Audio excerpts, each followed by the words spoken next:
Sénégal 7, le roi de l'information en temps réel. www.senegal7.com, le roi de l'information en temps réel. Suivez-nous sur YouTube, Facebook et Instagram. Téléchargez l'appli Sénégal 7 sur Apple Store et Play Store. Sénégal 7, le roi de l'information. asalaamaaleykum mbokki internet di émission bu mag bi tàmbaleti na di max lamb maanaam maximum de lamb ci site bu mag boobu di Sénégal 7 ñi leen koy dégtal mboolem lu xew ci lamb di actualité xew-xew yëpp danañ ci waxtaan ak yéen tey nag ma dalal ndaanaan bu mag muy Balla Diouf di grand champion nga xam ne marqué na empreinte am ci lamb bëreeg sa ndaanaan yu mag yëpp am na tàkkusaan yu mag yu mu bëri yoo xamante ni kenn du ko fàtte kooku mooy Balla Diouf léegi nag ba mu fa jógee mi ngi ci yeneen i domaine ba pare te coach la ndax écurie bu bees boobu ñoom Papa Sow ne bokk na ci coach principal yi Balla Diouf maa ngi lay nuyu. waaw Max maa ngi lay fay di nuyu mbokku internet yëpp di nuyu vraiment kër gi at ki moom kër gi at njabootam yëpp di sant amateurs yi di sant monde lamb di sant vraiment ñi nga xam ne tey mooy suñuy rakk les jeunes lutteurs du ma leen fàtte di leen nuyu bu baax a baax a baax nuyu képp ki nga xam ne rek mi ngi safoo site bi di nuyu sénégalais yi nekk ci diaspora bi aussi nga xam ne làmb rek la ñuy dund nuyu Sénégal yëpp daal d'une manière générale. waaw ginnaaw ba ñu kontaanee ci woo la nga wuy si ñu su ma doon la laaj kat mooy Balla Diouf man taxuma ndax bëri na lu ma xam ci yow mais su ma doon laaj kat mooy Balla Diouf lan ngay wax ñi lay teewlu. waaw Balla Diouf benn ndaw la bu juddoo Sénégal di doomu réew mi juddoo Médina yaroo Pikine màggee Parcelles diggante Parcelles ak Yoff jaar fu bëri nag mooy daanaka sama jàng soriwul ñaari at laa dugg école jàng école bi nasaraan bi daawul woon jàll te bëgguma ko woon daanaka ci lañ ma yóbbu kokki ma def kokki 7 ans jàng fa ba wàcc alxuraan nekkoon taalibe nag di yalwaan di dox diggante kokkeek warak kokke warak bu ma jógee warak Louga doon seeti bàyyi jiili ndeysaan di ñaan yàlla yokku leeram chaque vendredi daf ñu dañ daa rang bu buntu këram mu ñu daa may ku nekk 5000 xale yi 5000 mag ñuy junni loolu ciy jamono la woon donc jaar fu bëri nag tarbiwu jaar ci milieu Baye Fall aussi nekk naa Chikori nekk naa ko bëkk néegu sëñ Modou Kara ñaari at ca Langsar ñooy njëkk boo déggee Langsar ñoo fa njëkk a dem ba sëñ bi fekk ñu fa tey ñu lu bari fekk ñu fa ma dem nag bu liggéeyal sëñ bi tarbiwu ba ñu wàccee ma ci ñibbi si Dakar nag dugg ci affaire nawetaan xam nga rek ndaw day të dugg laal naa tuuti ci banditisme xam nga ci xeex ak nawetaan ak ay gang ak temps stockage ak yooyu noonu yàlla xirtal ma nag ba dugal ma ci làmb nag moo ma def lu ma doon làmb mu vraiment yàgguma ci tamit yàquma ci te def naa ci bëri naa ci 25 combats am ci 18 victoires ak 7 défaites yàlla def tamit ma teel a bàyyi làmb ci sama âge yu gàtt tey nekk chef d'entreprise yor société de sécurité donc di liggéey un peu partout ci Dakar bi donc voilà nekk tamit coach Jàmbaar Wrestling Academy diriger samay rakk yoo xam ne muy ñoom Franc ñoom Papa Sow Goro Sok Garga 2 ñoom Baby Bismi vraiment di leen nuyu de passage nekk ci écurie ba tamit di gunge samay rakk vraiment pour ñu def ay performance yu ñu deful woon ñun ci suñu carrière. waaw kon ñi koy teewlu xam ngeen ne ki ma dalal war naa ko dalal ndax léeg-léeg nga gis koo xam ne 10 combats lay def wala 7 wala 8 ne yegg na ne mooy làmb boo waxee sax mu ne may làmb kii def 25 combats 18 victoires kii du n'importe qui ci làmb waaye nag di xeexal làmb moom di xeexal làmb buggul ku laal làmb sa jaar-jaar Fass tuuti rek ndax lañ koy résumer rek jàll ndax am na leneen lan moo la ci gën a marqué. waaw li ma gën a marqué Fass mooy ba may door a ñëw vraiment nekk ci écurie bi doon xale tollu mu woon ni mbëri vraiment tuuti woon naa trop sax wax dëgg yàlla bu ma musaa ñëw entraînement dañ ma daa reetaan di ma xool di ma reetaan defoon ma foowukaay ma gëmoon sama bopp nag ba benn at ñuy wàññi mbër yi nga xam ne ñoo nekkoon ci écurie bi te yaakaaruñu woon ni mbër lañu vraiment man lañ ci njëkkoon cité wàññi ma woon ma ci écurie ba mu metti woon ma trop ma tëdd ñetti fan di ci jooy yàlla def may continuer rek bu entraînement jotee may ñëw toog mujj gi may seetaan mujj gi may ñëw su ma gisul ña ma dàqoon rek dugg ci groupe bi ba tey nag yàlla def ba ma tey Fass duñ tudd benn mbër te tudduñu ma loolu tamit bokk na ci lu ma gën a neex ci sama carrière. loolu lan moo koy maye nga ñëw ñu ne la doo mbër nga am gëm-gëm gëm-gëm ba mooy bokk ci ñi am ci tàkkusaan yi gën a mag. boo amee bés dirigeant face yëpp rangé wu sa ginnaaw di la pousser vers la victoire. waaw loolu lan moo koy maye. gëm-gëm la at jom. nit da ngay am jom am loo bëgg. te li nga bëgg. da nga koy gëm boo ko gëmee nekk ci. yàlla fekk si la ci. parce que jamono yooyu metti woon na trop waxuma sax écurie Fass mais suñu kër ñun bi ma dëkkoon. muy sama ñoom waajur ak sama yaay ak samay sœur ak samay tante ñoom sax bu ma mësaa jógee entraînement takku suuf dañ ma daa rey ne ma dañ la rey. looy def ci làmb ji gis nga ñi nekk ci làmb ji ni mu toll. ma am jom rek bàyyi lépp nag bàyyi lépp su ma xëyee dem entraîné ji bu ngoonee maa 3 heures dina ma fekk entraînement. dinaa entraîné ba ñibbi ba nit ñi ñibbi ma nekkaat fa. di xool lañ ma daanee woon ma koy rectifier waat. tey kii lu tax mu daanee ma nii taxawaat jël benn booy ñuy répété kii nii la ma def ba daan ma ut contre clé ba noonu laa def bàyyi ma fu ma dégg mbapat nag dem bëre parce que boobu ñun suñu période boobu wax dëgg yàlla millions yi demeewul woon nii boobu ay xale lañu mais boo xoolee Tafa Gueye jamono jooju mi ngi bëri mais ay cachet mi ngi yemoon ci 7 millions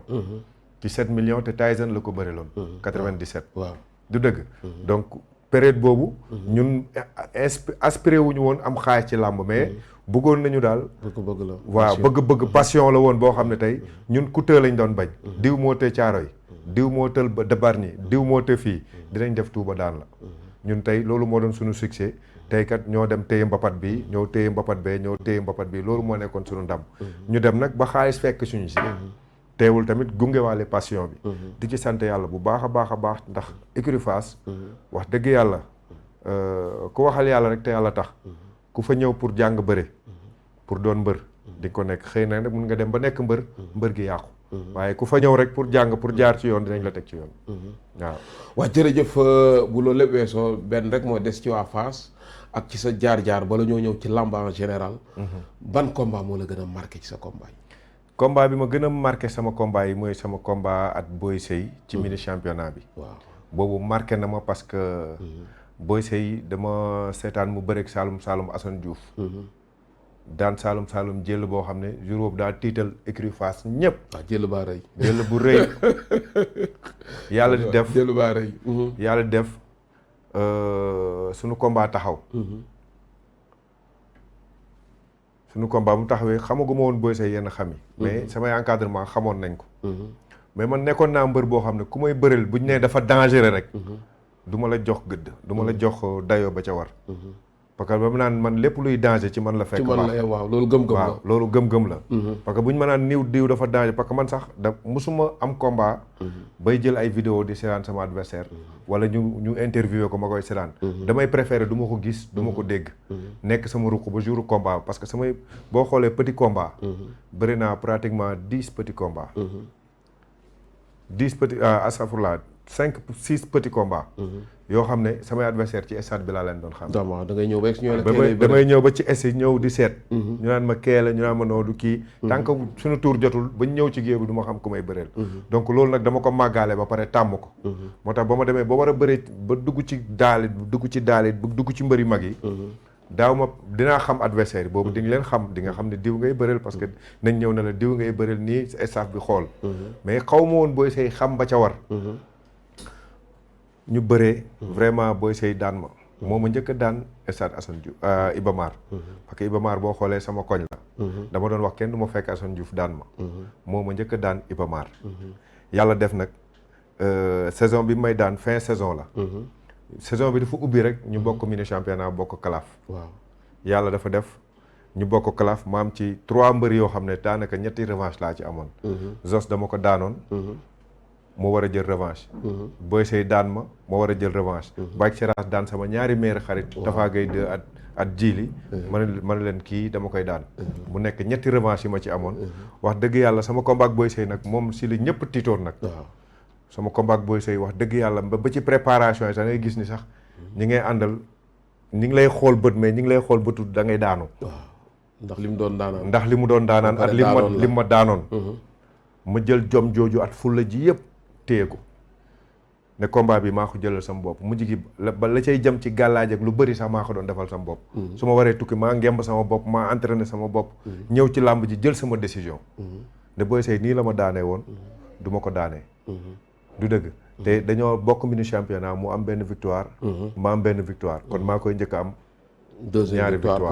pour qualifier donc philosophie boobu laa ko bëree ñëw teg fulla at fayda waa kër du suñu borom nag wan ko ni nag tey moom doo am dara bëree ko ci fulla at fayda moom tamit mu nekk mbër bu am jom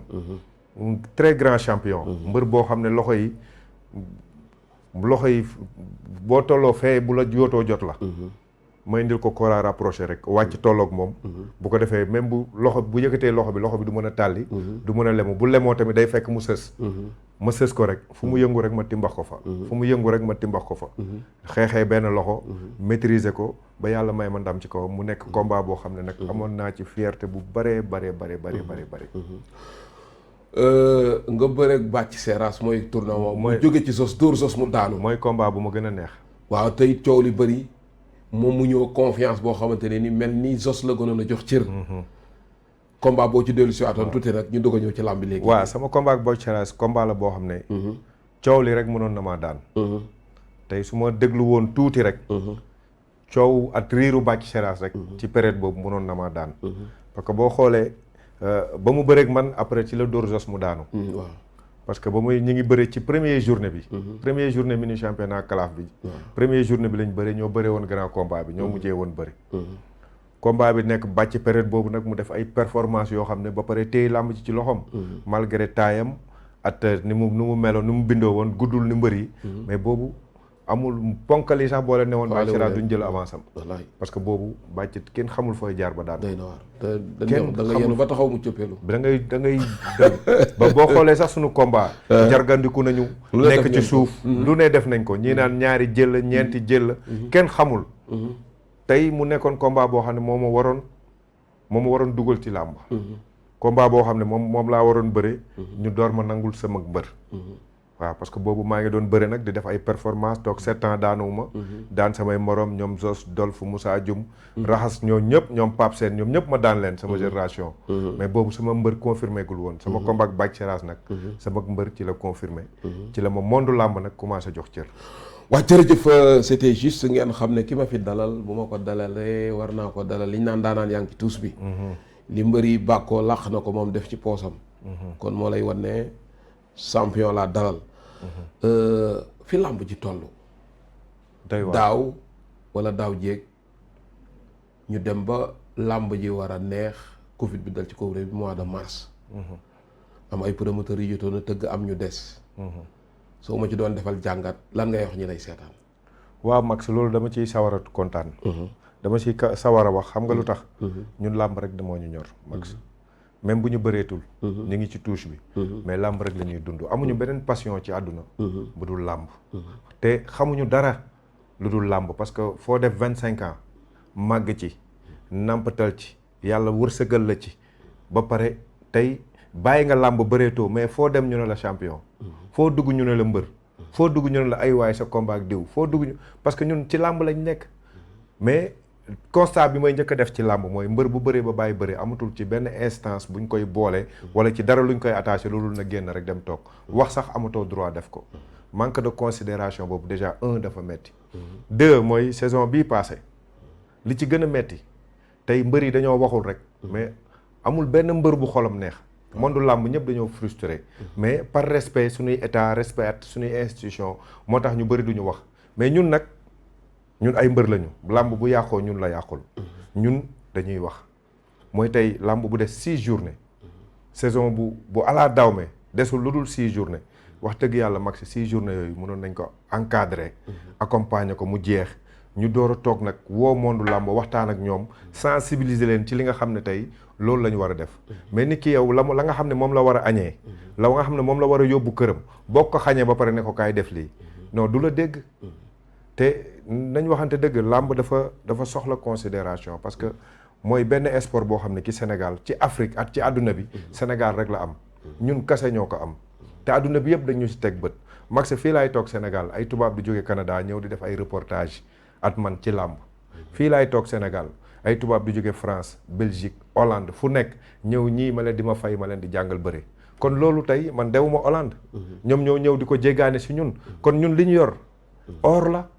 jamaa la mais bu fekkee ne ñun dañoo yor jamaa ba pare ñi ñu ko war a xoosal pour mu briller di jël suuf di ko suul du mën a sotti tey làmb saison bu des 6 journées waroon nañ ko mën a accompagner te 6 journées yi daanaka ñetti journées yi ci semaine bi ñu tëjee làmb yi ñetti journées yi ci la waroon am. li ci gën a doy waar sax dogguma la mais affiche yi gën a mag nga xam ne moo waroon ndar képp saison bi ndax démb boo seetoo ci ginnaaw dimanche bi ñu génn bu ci yàlla àndee ci la moo gét waroon tëgg 10 journées koo xam ne ma nga ci États-Unis donte sénégalais la bëri ay xaritu mbër mais mu ne damay jàpp ci développement wu dëkk bi dugal ci sama wàll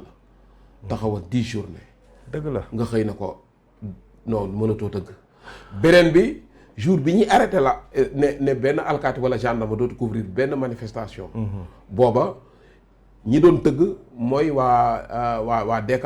Reims nga xamante ne ni ñoom ay jeunes la yu dëkk yaay sénégalais yu ne France am fa seeni entreprise ñëw fii di def location de voiture yemuñ ci ne dañuy tëgg làmb tëggoon Marley ak ne ko réel nga xam ne Buur Sine waroon na ci bëre ñi ci waroon a bëre bëri nañu ku ci mel ni ñoom Kalmu Ndour waroon na ci bëri combat yi bëri lool nga ñëw ba dernière minute amoo koo waxal est-ce que loolu jox cër làmb la parce que même le CNG doo xam lu ñu lay wax non le problème mbër yi def seen i regroupement ñiy togg seen i añ am nañu gemb sax ñëw ca làmb ja Max mooy li ma wax rek làmb moo nekk loo xam ne ñun suñu sport national la ñun ñoo ko moom ay doomu réew mi xam nga ñu ngi wax ay projet des jeunes ñaata jeunes ñoo nekk ci làmb tey ñi ngi wax éducation écurie yi ñaata jeunes la ñuy éduquer te éducation ba ci gën a baax moom la làmb yor xam nga mooy ban mooy ñi nga xam ne école bi amul ci ñoom yaakaar ñi nga xam ne avenir amul ci ñoom yaakaar ñi nga xam ne sax réew mi dañ leen di daw bandone leen ñooñu la écurie yi di récupérer di leen def champion di leen def kilifa ñu nekk ci réew mi tey loolu du éducation ma tey culture bu ñuy wax culture lan moo gën a nekk làmb culture ci Sénégal bu ñuy wax tourisme si Sénégal fii lan moo fiy jaay tourisme bu dul làmb mais loolu yëpp ñu jël ko teg na le waaw dëgguma la mais am na ku ne nee na bu nekkee Europe am na ci ñoo xam ne dañuy xaar ba événement yu mag yi waaw ñu dog cee jël vacances waaw pour mën a au moins assister suñu événement yi mais man am na benn année Europe la ma fekk bu làmb bu amee da ngay gis sénégalais yi dañuy invité seen kër yi ñu def yendu mu mel ni xew la toog juste rek pour xaar bés bi mooy wax ne sénégalais yi nekk ci diaspora yi amul dara lu leen lié at seen réew lu dul làmb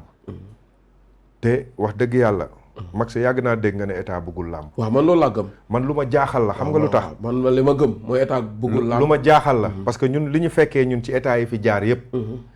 dañ daa gis seen ministres yi di ñëw wala seen député yi di fekk ci làmb ñu leen di tuddee ay drapeau ñu ko daa teewee bu làmb amoon jafe-jafe sax tey mun naa gisati ku mel ni Souleymane Ndéné Ndiaye il a beaucoup fait pour la lutte sénégalaise am na ci boo xam ne Sita ak Tidiane Faye ak Nees dañu jóge ci journée yu mag mu invité ñu këram amul bu ne defar te noonu la koy def ak mbër yëpp mbër Sénégal yëpp ba ci géej gi neew ga mu dëkk ba sëñ Modou Niang da ko tuddewoon drapeau dafa daan am ay làmb dañu waxante dëgg tey suñu président Macky Sall boobu ba léegi situation làmb mosuñu dégg mu wax ci te pourtant ba mu bëgg ba mu soxlaa réew mi gis nañ ko mu def ay émission L'Oeil du Tigre waaw wax ci làmb du dëgg tey bu fekkee ne dañ ñu defar la arène nationale dëgg la mais arène nationale boo xam ne bu mbëri ñëwee dañ leen di bunkeriser dugal leen ci benn ruq tëj leen foofu ne du ñu génn kon mbëri naka la ñuy yëgee seen bopp ci arène nationale boobu te dëgguma la mais ji nga arène bële na lay la fa ne ci salle bi ñu doon def keroog ci journée de vaccination bi mën naa jël 2000 personnes mais dëgg la kon bu ñu demee ci hôtel dafay def face à face ñu ñuy dàq mënoon nañ koy def fii mu am service d'ordre mais arène boo xam ne daanaka meuble la rek mais arène bu rafetee nii arène nationale boo xam ne amul directeur amul gestion xamuñu lan lañ fa war a def at luñ fa warul def monde làmb yi gisuñu seen bopp ci arène bi nañ waxante dëgg Sénégal tant que joxuñu cër làmb tant que joxuñu cër làmb te bàyyi ñi nga xam ne mooy sénégalais yi nga xam ne ñoo nekk ci réew mi di liggéey seen alal amuñu fenn fuñ ko investir mënoon nañ ko dem defi ci boîte wala def ko ci ay tànn béer ak sabar defuñu ko fenn loolu ci doomi réew mi lañ koy dugal ñu tuddee leen privé ñooñu duñu ay privé ñooñu ay doomu réew mi lañ làmb du privé làmb c'est un sport national dañuy jël ay milliards def ko ci football bi dañuy jël ay milliards di ko def ci basket dañuy jël ay milliards def ko ci leneen ak leneen ak leneen làmb amul sax subvention te nawetaan sax dafa am subvention nawetaan dañ koy subventionné lépp la ñuy subventionné mais làmb amul sax subvention sax waxuma la budget de subvention sax làmb amu ko nga ne loolu ñun suñu sport national la suñu sport national tey ban support à part arène nationale bu ñu nguur gi defar à part arène nationale lan la ñu defal làmb dara doo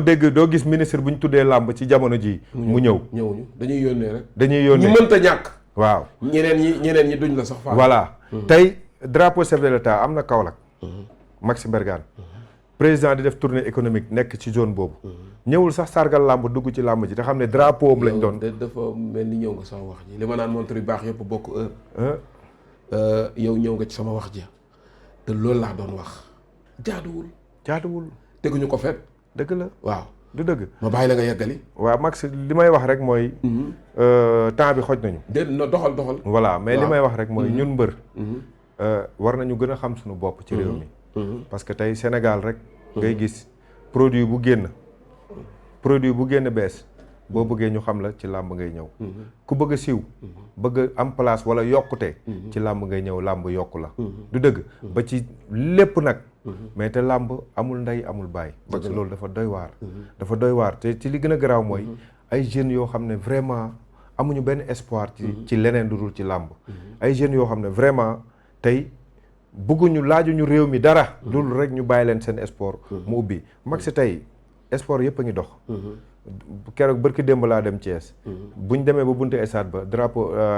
coupe du Sénégal moo fa amoon ma nga fees dell ña ngay def seen passion tey basket bii afro basket baa ngi waaj a ñëw tey ñi ñëpp gis nañ ni regroupement joueurs yi ñi ngi seen terrain di préparer tey leneen ak leneen a ngi boîte yi nga ubbi restaurant yi nga ubbi marché yi nga ubbi lépp nga ubbi man lépp lu ma mënul comprendre rek ñu jël làmb rek téye ko man loolu rek laa mënul comprendre. bëggul làmb état bëggul làmb. loolu li may ñëwaat mooy moment bi ñu arrêté matul 2 semaines. ci fin saison bi. ñu ne nag nañ def journée de vaccination loolu nan ngeen ko gisee yéen. waaw loolu lu metti sénégalais yi la. bu fekkee ne suñu président dafa juum ne rectifié wu. parce que ni mu communiqué foofu noonu. vraiment bett na. képp ku mës a takk ngemb wala képp kuy takk ngemb ci réew mi parce que tey nit ki mënuñ dem ba làmb ji des 6 journées ñu bloqué ko président yow déjà yow ba ñuy bloqué làmb ji sax yëgaluñ la ko en tant que président CNG gouverneur ay promoteur la woo tey lépp lu ñuy dogal bi ñuy jël ci làmb wala ñu koy def ci CNG la war a jaar tey gouverneur président la waroon woo Bira Sène toog ak moom wax ko ñoom li ñu xalaat li nguur gi bëgg Bira Sène ñëw toog ak promoteurs yi toog ak mbër yi ñu expliquer monde làmb toog ñu expliquer mu jaar yoon mais tey dañoo xëy tey te li ci gën a garaaw mooy gouverneur u Dakar moo arrêté làmb ji mais làmb dafa arrêté ci Sénégal bi yëpp est-ce que gouverneur yëpp def nañ déclaration ne seen zone làmb du am kenn xamul waaw xëy na mën na bañ a doon ñëpp mais le 24 juillet bi ñuy arrêté Mbour ak Ndar amoon na làmb ak Ndar te booba dañ ne service d'ordre duñ couvrir manifestation bi mais booba football amoon na fa te amoon na service d'ordre waaw loolu mooy problème bi waaw loolu nag làq doom dóor doom la làq doom dóor doom la loolu mooy problème bi te tey monde làmb mérité nañ benn respect boo xam ne bu dara amee ñu war a def campagne de vaccination mais xanaa nag CNG war na mën a jóg def campagne de sensibilisation dëgg la dugg ci écurie yi dajale président écurie yi wax ak ñoom mu nekk benn affaire bu rafet mais doo xëy rek tëj suñu làmb ji déjà nit ñi fanaanoo naqar amuñu dara lu leen neex amuñu dara lu ñu teg seen loxo loolu bu ngeen ñëwul vacciné wu du ngeen bëri loolu chantage la te defe naa ne amatul benn dëkk ci àdduna bu am dictature wala chantage mbër yi léegi ci jamono ji la ñuy jaar xam ne ñoom dañ leen bandonné dañ leen a xeeb mbër yi ñoo war a xam seen bopp bàyyi dunguru bi bàyyi sama grand ak sama père parce que li dëggal li nga wax ministre le président du CNG ndax le gouverneur bi ñu ko laajee ne ko ndax bu mbëri bu ñàkkoo danañ ubbi làmb ji daf ne non foog kaa yi wàññeeku kon mooy dëggal li nga wax ne ni ñu communiqué baaxul dëgg la parce que ñenn ñi dañoo def ne obligatoire la bu ñàkkuwul du ñu bëre te loolu amul bu ma déggee te loolu erreur la bu ma déggee président CNG ne waaw seen làmb ji bu ngeen bëggee mu ubbi di ngeen ñàkku loolu ak caaxaan la mais loolu dafa garaaw loolu man Bira suma xarit la suma wërë la te ku ma respecté la te dama koy jàppale mais du ma ko jàppale nag ci loo xam ne wax dëgg yàlla sénégalais yi ànduñu ci beneen bi may ñëw mooy li dal Siteu dal la. nga ànd ak sa frère sa poulain. bii di ñaari report. Papa Sow ak Siteu. vraiment ñu dem ba mu des une semaine dernière minute li reporté yeneen combat yi reporté ko loolu nan ngeen ko dundee. waaw Max loolu dama ciy sawar xam nga lu tax. jour bi ñu nekkee entraînement dernier jour yi ñu wooñu nañu làmb ji dootul am. arrêté nañ ko parce que à cause de service d'ordre. ba ma tourné xool booy ñëpp ci dynamique bu garaaw lañ nekkoon. ñëpp dañoo toog Max. pendant 5-6 minutes kenn waxul. nga yërmande bu garaaw jóge ci man. ma xam ne ñii sonn nañu. dee nañu. te xoolal Siteu open press bu mu def. xoolal Siteu li mu dépensé. te vraiment encore profité ci occasion bi di féliciter et encourager Siteu. tey mbëru Sénégal yëpp. war nañ ko fekk ci lii mu nekk. buñ koy soutenir ñii bu ñu am seen moyen ñi nga xam ne seen doole la ñu am. ñi nga xam seen présence la ñu am tey mbër yëpp war nañ dajaloo yi. def benn denc dem jàmm gën. vraiment soutenir Siteu parce que gis nañ mi ngi def liggéey boo xam ne état moo ko waroon def. liggéey boo xam ne communes yi maires yi ñoo ko waroon def. mi ngi koy def en plus. xoolal li dal ci kawam. mu jóg ba pare. bàyyi fàtte loolu yëpp. métit bi dal ci kawam ak lépp gàllankoor ak yëpp. ak coono ya mu dépensé. entraînement ak lépp mu bàyyi ko di topp population am. ñi nga xam ne tey mooy waa jàmm gën fa mu dëkk. tey si Siteu dañ ko war a defal. médaille 16 pompes jox la 16 pompes joxe ko. te ba pare wàcc ak ñoom ci terrain bi wàcc ak ñoom ci terrain bi di liggéey. même armeel yi ne foofu. waaw su demee ba nawet bi wàcc. suñ koy bay day dem ànd ca. non loolu kañ Siteu moom yooyu nag vraiment c'est à saluer. Siteu mérité na. vraiment respect wu sénégalais yëpp. mérité na respect wu mbër yëpp. te maa ngi woote. tout association yi nekk ci làmb ji yëpp. mbënd bi Sénégal la dal.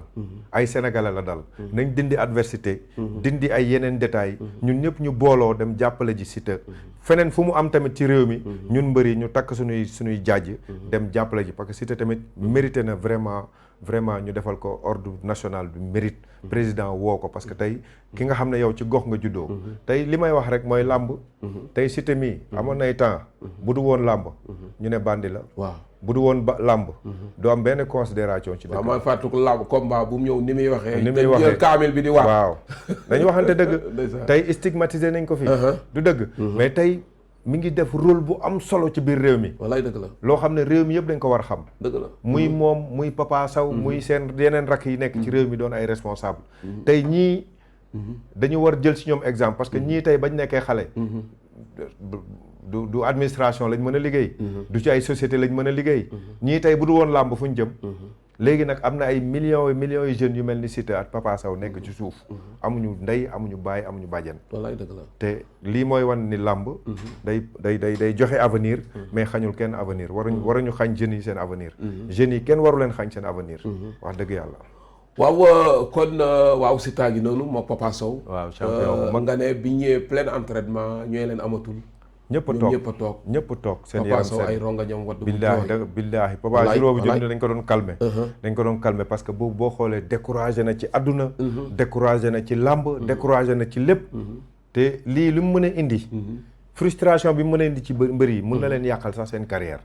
parce que nga dépensé ay millions. jëm ci bés demoo lu dul ubbi nañ bés bi xëcc rideau bi rek. nga dugg ci bés bi moo ci des. ñu ne la du amati. nga xalaat la nga ñàkk yëpp coono entraînement mais Max lu gën a metti entraînement. waaw Max li ñu daj ci entraînement. parce que suñu même ñun suñu président bi loolu la wax ne na ma état bi xale yi nekkoon est-ce que dinañ ko amaat. est-ce que dinañ ko amaat. parce que moo lay wane ñoom liñ financé sax dépassé nañ ko waxatuñu ko mais état bi. état forme bi ñu nekkoon. coono yi énergie ak envie bi booy amoon pour dem bëre ji. est-ce que loolu yëpp dina amaat parce que yëpp ay déception la yoo xam ne te li ci gën a garaaw mooy état dafa noppi. waaw waxul kenn dara. amoo koo waxal. bindul këyit amul këyit amul décret. dañ ne rek amul dara gendarme buñ jël caserne yi couvrir benn manifestation. sama li ma gën a metti ay bongoman at ay tëggkatu sabar 7 personnes taxaw nañ fi manifester ñu jox leen xaalis. ñooñu ban njëriñ benn impact la ñu am ci réew mi. mais gis nañ impact bi làmb am ci réew mi. impact bi làmb am ci paix sociale bi. ak ci réinsertion sociale bi si Sénégal bi ci làmb am. est-ce que xam nañ loolu yëpp. man dama ne suñu état bi est-ce qu'ils sont conscients. est-ce que suñu ministres yi ils sont conscients. est-ce que tey ñi téye réew mi yor alalu réew mi. di ko def ci lu leen neex at seen i bëgg-bëgg at seen i personnel. bàyyi bëgg-bëggu ndaw yi. est-ce qu'ils sont conscients. waaw message bi fort na c'est juste rek ñaari baat ci gis nañu beneen kuréel bu bees les jeunes amateurs les jeunes lutteurs waaw ne ànd ñoo bi li Gris Bordeaux jiite loolu kàddu yu gàtt rek ne xam naa ne ñooñu boo mooy naa leen dalalaat altine bi di ñëw ñoom seen bopp waaw les jeunes lutteurs moom voilà ñu ngi leen di nuyu ndax temps bi xoj nañu ñaari minutes a ci des voilà ay xale te xam naa ne waaw gars yi bu ma xaabaabal waaw association des jeunes lutteurs moom li ma ciy wax rek mooy encourager leen ñaanal leen ñi ngi door a door accompagner leen ba nga xam ne ñoom vraiment duñ juum parce que am na ñu jóg nag ñu bëri pour yàqal leen mais damay wax ni rek booy yi amuñu problème at kenn amuñu problème at Gris Bordeaux amuñu problème at association bi ñoom dañoo gis ni association bi ni mu waroon doxeewu ko ñu taxaw wax ci ñu génnee leen ca ñoom dañ leen génnee ci association ba ci lañ dem toog nag jël seen yoonu bopp jël seen avenir en main parce que xam ne ñoom bu ñu kaasulul seen bopp kenn du leen kaasal parce que ñoom tamit ñoo ëpp problème ci làmb coono yi ñuy daj ñoom kenn du ko daj loolu moo tax léegi nag ñoom ñu organiser wu pour di waxal seen bopp mais xeexuñu kenn attaqué wuñu kenn bañuñu kenn ay xale lañ yoo xam ne kenn jooyulu leen ñu jóg dajaloo pour jooyal seen bopp jërëjëf Balla sa émission jeex na jërëjëf waaw di nuyu waa Sénégal 7 yëpp di nuyu mbokku amateurs yi nuyu Sénégal ñëpp rek ku lim juum di wax ni rek bu wax moom yombul bu dee wax ji ñu fi wax am na ñu metti ñu ngi koy jéggulu à l'avance bu dee nag baax na ci yàlla la donc kontaan bu baax nag Max ñëw bokk ak yow programme bi wax jërëjëf nii rek lañ leen koy dégtalee lu fi xew leen nañ ko waxtaan liñ naan li duuf ci nag bi lépp xajul ci cin li maa ngi moom li ñu war a wax waxuñu sax asaka ji mais xam naa dinañ amaat yeneen i jataay kon daal émission Max Lamb ci Sénégal 7 ñu ngi leen di jox rendez-vous yeneen i jataay yeneen i rendez-vous jërë ngeen jëf ñàkkoo teewlu dara wóoru ci kon seetaan leen ko jërë ngeen jëf en temps réel www.senegal7.com, le roi de l'information en temps réel. Suivez-nous sur YouTube, Facebook,